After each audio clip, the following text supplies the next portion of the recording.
What's up YouTube, Seth here, and yeah, today I'm going to tell you guys the story of how I managed to recover my stolen motorcycle. Last time you saw me, I was in Amarillo, Texas on an awesome 3,500 mile road trip across the country because I just bought my baby girl, but unfortunately now I'm back in Oklahoma, Tulsa, Oklahoma, and I will be showing you. Here, let's just start with the damage. I'll show you guys what all got done to it. Oh god, guys, where do I even start? Pretty much every panel has either been damaged or they painted it. So if it's not painted or missing bolts, then it's been damaged because they laid it over on one side. Handlebars, that'll be an easy fix. This won't. This needs to be replaced. They also tried to cover up all the modifications with some kind of like gasket maker. I don't know what that was all about. But I'm going to have like a little series or a video on me repairing everything. It's missing the ignition entirely. They completely broke it out of there because I had the steering locked when it was stolen. And then this one they just used a screwdriver on. The engine leaks oil really bad. Also, I can't get it to run. Then they cut these things off. The chain, if you look at the chain, look at that thing. It's so crusty. They haven't lubed it ever, obviously. Why would you lube it? It's not your bike. This panel's completely broken. Everything in here is painted. They ripped the trunk latch out entirely and then broke the cable to it. The battery will not hold a charge anymore. I don't know what they did to that thing. They used bed liner to paint this, like the stuff you coat your truck with. They tried to cut this entire thing off right here. I don't know what that was all about. They used a self-tapping screw for this exhaust isn't even mine. They put this on here. But, pretty sure that's, oh no, look at this. Look at how dirty it is inside of here. And then you can see their tape job. But it's so filthy down in there, it's like, look at that. Oh, that's disgusting. It was perfectly clean in there when I owned it. They probably just ran it through the mud. More missing bolts. But yeah, that's the damage. Now let me tell you about how I managed to get it back. I'm just glad you're home, baby.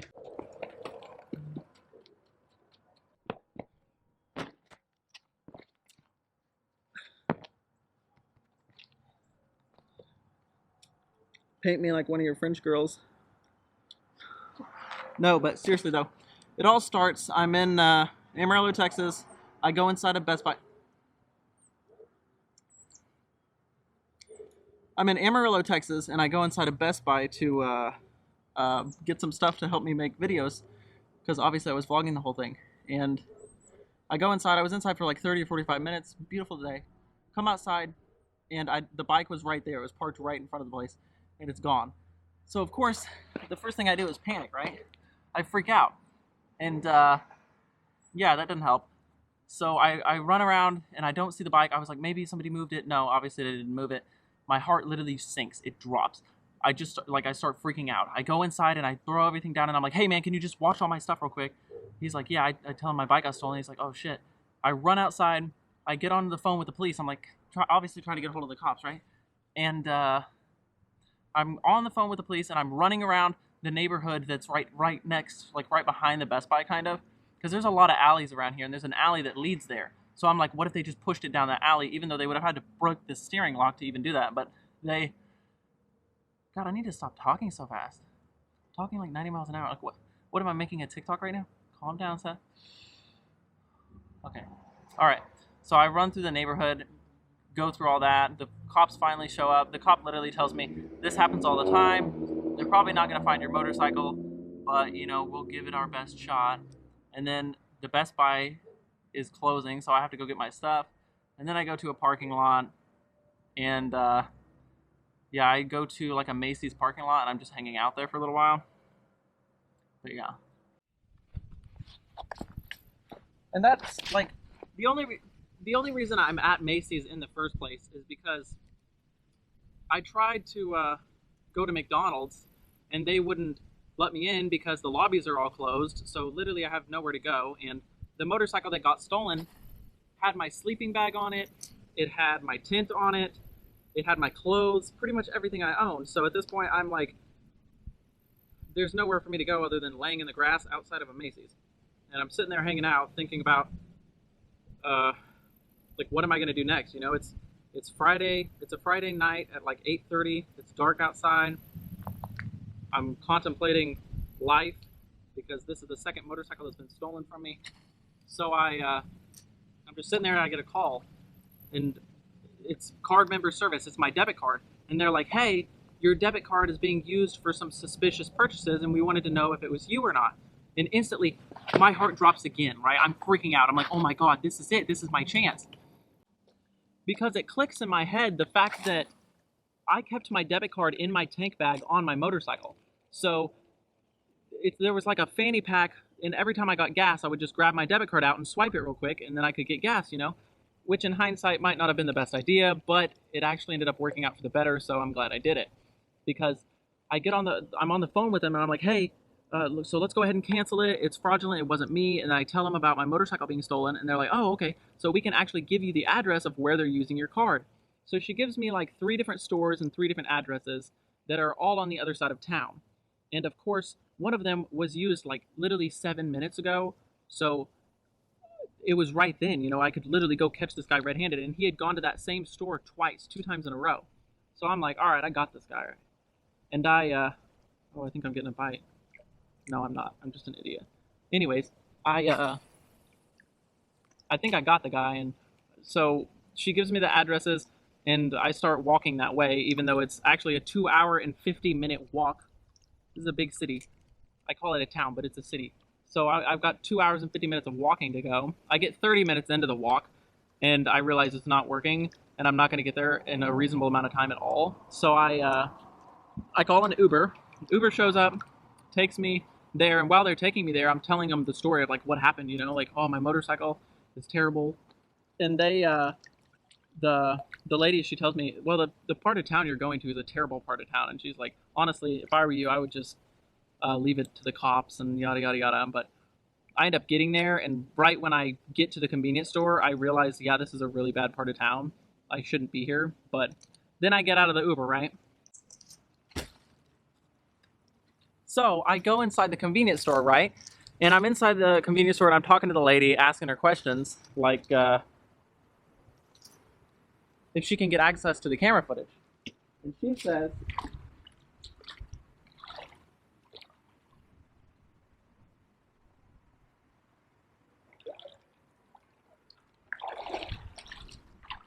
little turtle.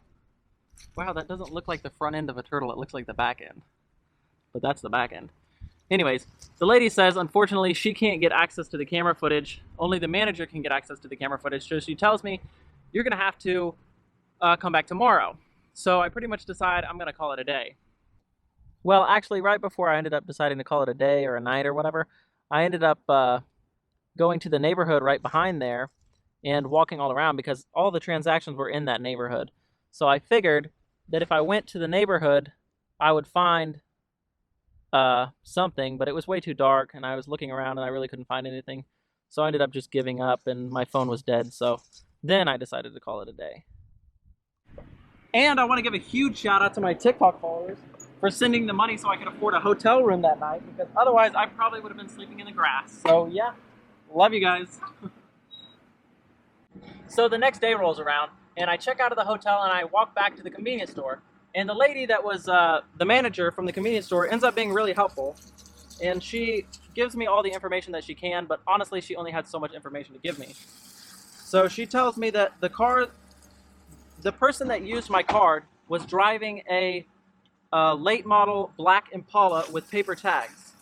And the picture she gives me of the guy, honestly, the picture she gave me of the guy was like it was just terrible. It looked like they took it on like a 90s model Nokia. It looked like it was a silhouette. But anyways, so I have this silhouette and this information about the car, so I start literally scouring the entire area for any car that meets the description whatsoever. And I find one house that meets the description. So obviously I'm like, this guy has it, he has my motorcycle, this has to be it. I figured it out, right? Because he has a black Impala late model with a paper tag. So I ended up waiting for him not to be home, staking the place out, waited for him not to be home, and then I don't know if I should say this, but I broke into his house, honestly. His back door was open, so I just went in his back door, looked around a little, didn't find anything, went in his shed, didn't find anything in his shed either. You can probably see part of that on TikTok. Hopefully that's not overly incriminating. If you're a cop, don't arrest me. keep in mind the fact that I'm literally doing all of this like on foot because I have no transportation. My van is still in what's it called, Seattle, Washington, and it's 6 o'clock at night because I had to walk around and do all of this, and it took me a while to look. So 6 o'clock rolls around, aka time for me to find somewhere to stay for the night. So of course, I'm looking on the internet trying to find the cheapest hotels I possibly can, and I'm thinking like, honestly, there's just no way I can stay in hotels. I just can't afford to stay in hotels the whole time I'm looking for my bike because I don't know how long it's going to take me to find it. So I decide I need to get back to my van in Washington. And fortunately, at this time, you guys had given me enough money on TikTok that I could afford to fly all the way back to Seattle and get my van. So I booked a ticket for that evening. I flew. It ended up taking me all night. I didn't get there until early in the morning. And then I got back to Seattle, drove my van all the way back to, and started driving my van all the way back to Amarillo, Texas. And while I was driving back to Amarillo, Texas, I called the detective and I was talking to him because I kept in close contact with the police as much as I could and told him everything I could about what was going on. But he told me, he's like, man, I've got over 300 cases. I don't have time for this. There's nothing I can do about it. So I feel helpless, but honestly, he's like, there's no way we're going to find your bike. We don't find motorcycles. It almost never happens. Honestly, he said it's probably chopped up in another state. Because Amarillo, Texas is like right, it's in the panhandle of Texas. So there's all these other states. You know, you've got Kansas, Oklahoma, Colorado, New Mexico. They're all right there. So it could easily be shipped anywhere. So long story short, if I'm going to find this bike, I've got to do it myself. Yeah.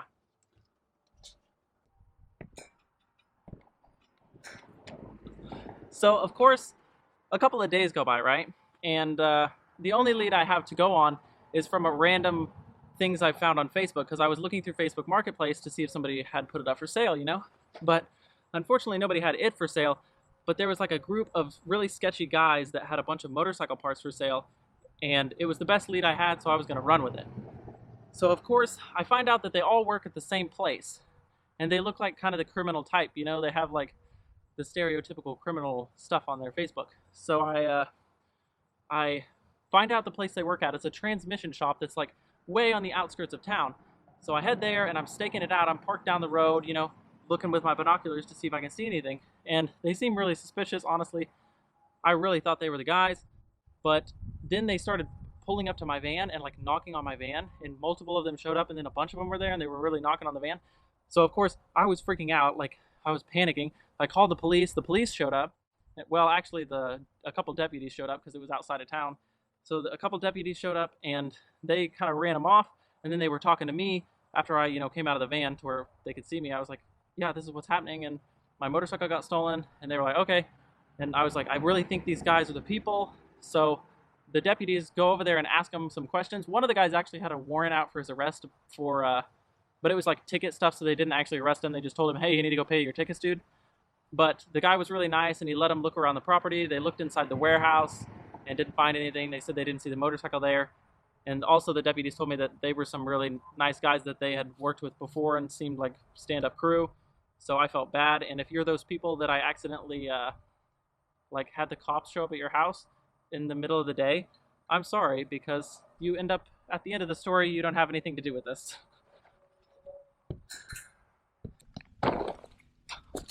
Almost forgot to tell you guys that I did my my civil duty. I don't know if you see that there. So whenever this video goes up tomorrow, you guys are going to get to see who our new president is, which is pretty exciting.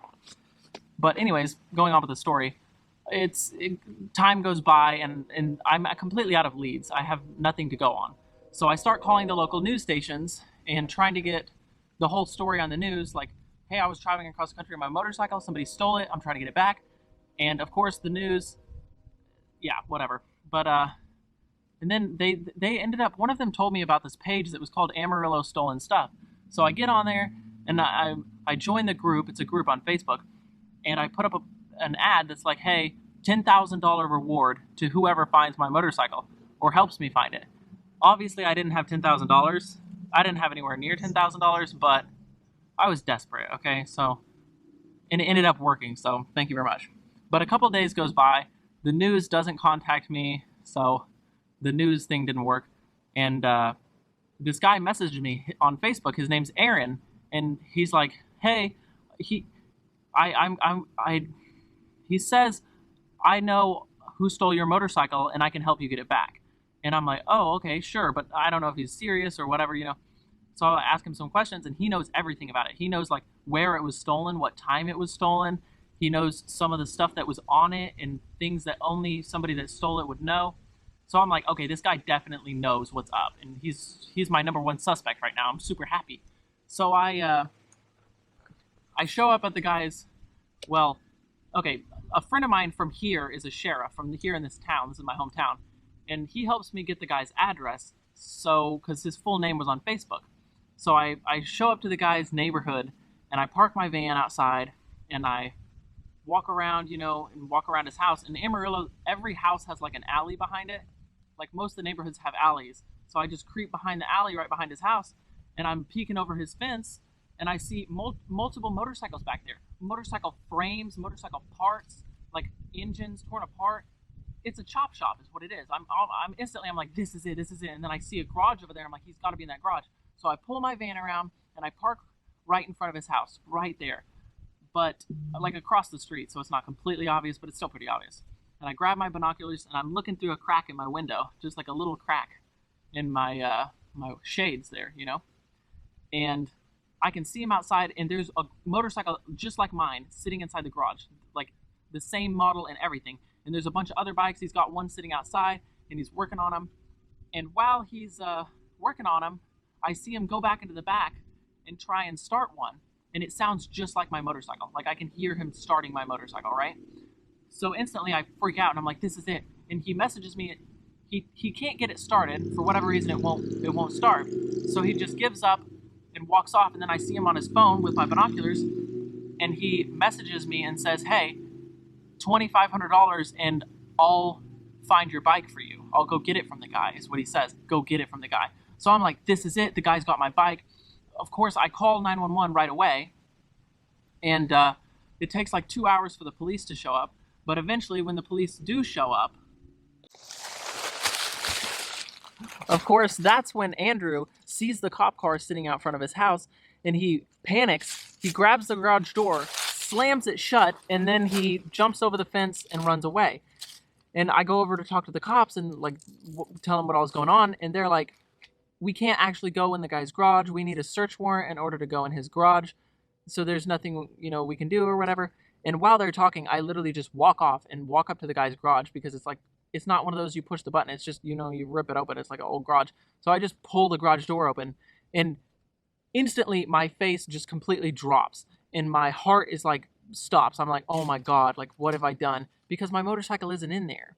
There's a bunch of like really sketchy motorcycles in there, but mine isn't in there. So this whole time, the guy that was trying to help me, he was actually trying to help me, and I thought he was the person that did it. So his, Andrew's grandma comes out, and she's like, what are you doing in my garage? And I'm like, oh my God, I'm so sorry. Andrew was trying to help me, and I thought he was the one that stole my motorcycle. She actually ended up being really nice and really understanding. She was like, no, yeah. But, yeah, that's what happened there. So she ends up going back inside the house, and she grabs Andrew's wife. Andrew's wife comes out, and she's also really helpful, so they're pretty nice people, to be honest. And she comes out, and she's like, all right, you know, she knows a lot about what's going on. And she calls Andrew and tells Andrew, hey, man, the coast is clear. You can come back. So Andrew comes back, and about that time, the cops are looking around the garage, and they notice that, first things first, there's a lot of drugs in the garage. There's crack pipes, bongs, pretty much everything, you name it. And also that the motorcycles don't have ignitions, and they've all been spray painted different colors. I mean, it's very suspicious. So they call the motorcycle detective unit. The detective unit shows up, and they end up confiscating.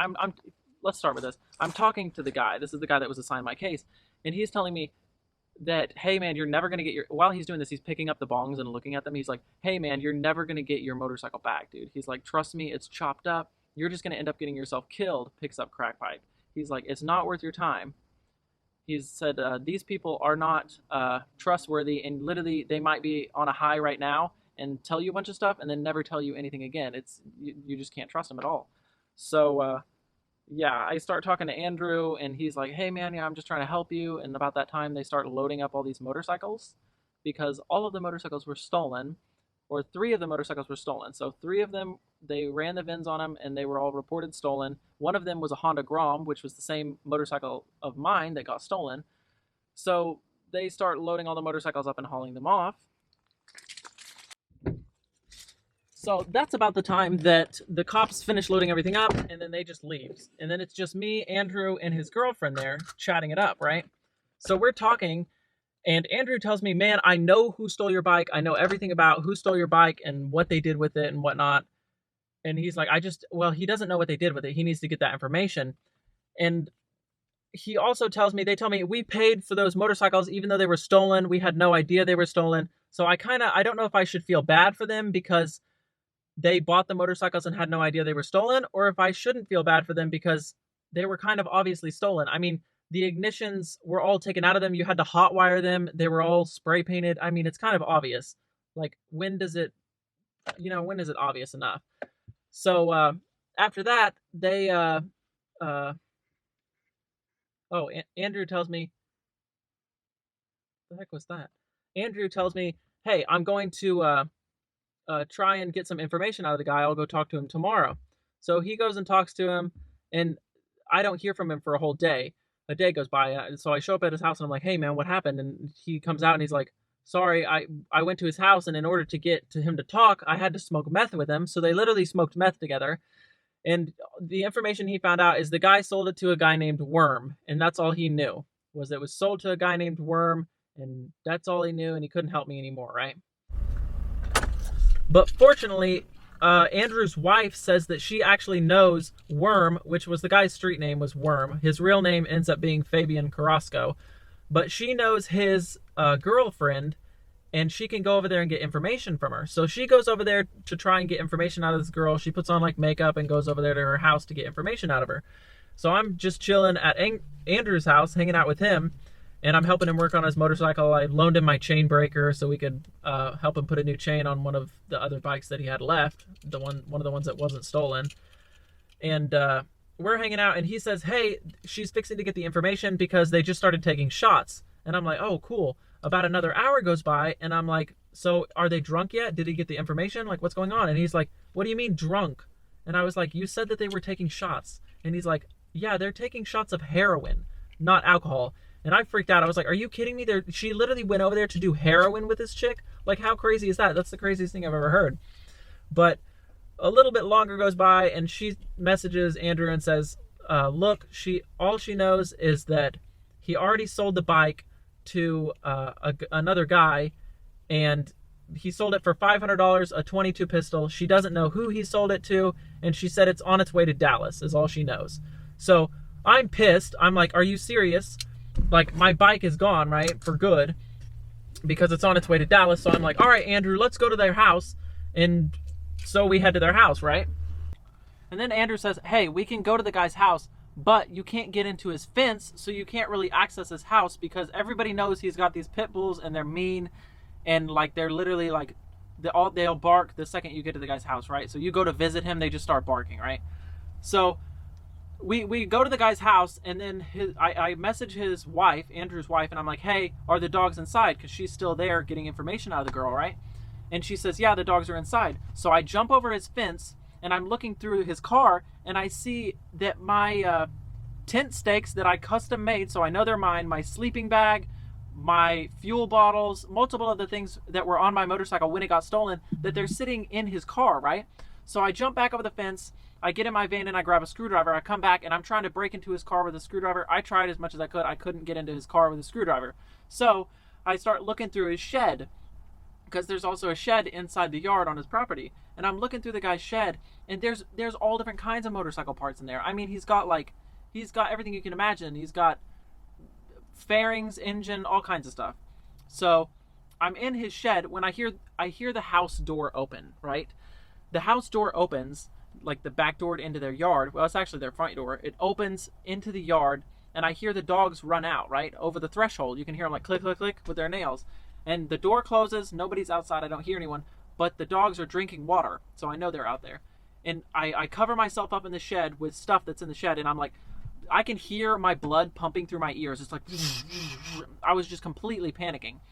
and I'm just standing there, like stuck in there, you know, under stuff with holding a screwdriver, and the dogs just start barking. One of them does, the white one, just starts barking and runs over to the shed, and he's looking in the shed at me, right? So I just panic and I throw everything off of me, making a bunch of noise, and the shed is right next to the house, right? It's a small neighborhood, small houses, small yards. And I throw everything off of me, make a bunch of noise, and I just run. And I run right past the dog. It's like right on me, you know? And I jump over the fence like it was a privacy fence. It's like it wasn't even there. I jumped over it like it wasn't even there. And I drop the screwdriver. I have to run back and grab it on the ground, you know, right at the base of the fence. And I run off. I sprint off into the neighborhood. And the lady, she comes out, and I'm like hiding in the bushes, and I see her open the gate to her yard and let the dogs out onto the yard because she heard me in her yard, and she's like trying to sick her dogs on me. And fortunately, the dogs just kind of like ran around and they didn't find me, so I ended up getting away with that. So at this point, I know for sure that the Fabian Carrasco guy is definitely the guy that stole my motorcycle. So I look up his record. Well, my friend from my hometown, Chris, looks up his record and finds out that he has multiple charges for theft. Not only does he have charges for theft, but he's actually on 5-year probation for stealing. What the heck? So at this point, I messaged the guy and I'm like, hey, look, man, I know you're the one that stole my motorcycle. I have proof. And if you don't help me get my bike back, I'm going to tell the police that it was you. I'm going to show them all the evidence. And since you're on probation, you're going to go to jail for a long time, right? So I'm just blackmailing a career criminal that has a horrible record. I don't know what I was thinking. But I blackmail the guy, but I also tell him, I'm like, look, man, I don't want to send anyone to jail. I just want my bike back. That's all I want. I just want to get my bike back, load it on my van, and go back on my road trip and be gone. I don't want anything to do with any of y'all's bull. So I message him that, and he says, well, I didn't have anything to do with whoever stole your motorcycle. I don't know what you're talking about. But then he ends up helping me because it's in his best interest, and he was the person that stole it. My stolen stuff is in your car, dude. Stop lying. Anyways, he tells me who bought it. He said it was the Mexican Negro. Okay, that sounds bad. I'm not saying the N-word, but it was spelt the same way they spell it in Spanish. So he's the Mexican Black in Spanish was his username on Facebook too. But he tells me that that's the guy that bought it, and he's taking it to Dallas. So I messaged that guy on Facebook, and I'm like, hey, look, man, I just want my motorcycle back. Like, give it back to me, right? And he's like, all right, I'll sell it back to you for $500, and I need a ride to go get my girlfriend from the bus station. I'm pretty sure she was at the bus station because she had actually, she had just got back from prison. So he was a meth head going to get his meth head girlfriend from prison. And he needed a ride. It was like 3 hours away. He needed a ride to Wichita Falls. So I agreed to give him a ride. And the reason he gives me his address, so I go get the bike and meet up with him. But the reason I didn't just call the cops and tell them is because it would take them 2 hours to get there. I don't have time for that, you know? So I show up at the guy's house, and I'm like, all right, we're in a hurry. We need to go get your girlfriend, dude. And he's like, oh, okay, yeah, you're right. Let's load the bike up. So we load the bike up on my motorcycle carrier, strap it down really well. And I'm trying to leave without the guy. I'm trying to ditch him is what I'm trying to do. But unfortunately, he's already in the passenger seat. So he's riding with me whether I like it or not. So I'm riding with this guy, and he's telling me all these stories. It's crazy. It's honestly terrifying. But we get 3/4 of the way to Wichita Falls, and I stop at a gas station, and I get out, and, you know, I'm pumping gas, and he gets out to do some, like, go to the bathroom or whatever, and I just leave him there. Like, I literally just got back in and put it in drive and drove away and left him in some random town in the middle of the night. Of course, it's dark. It's the middle of the night. I just left him there and kept going. So if you're that guy, I'm sorry. But I just wanted my stuff back, and I wasn't going to pay $500 for it. That's ridiculous, especially after all the damage they did to it. But either way, that's pretty much the whole story. I mean, after that, I just tucked my tail in between my legs and drove the van all the way back to Oklahoma, where I spent the night there, and then finished driving up to my hometown here in Tulsa, Oklahoma. So I'm home and I'm safe, and the rest of the videos are probably going to be a little bit of me working on the bike, fixing it, getting it running. Not really so much cosmetic stuff as just getting it working as cheaply as I can, and then getting out of this state. So getting back on my road trip, you know. So yeah, that's the story of how I got my motorcycle back. And I need to cook dinner and go to bed. Goodbye.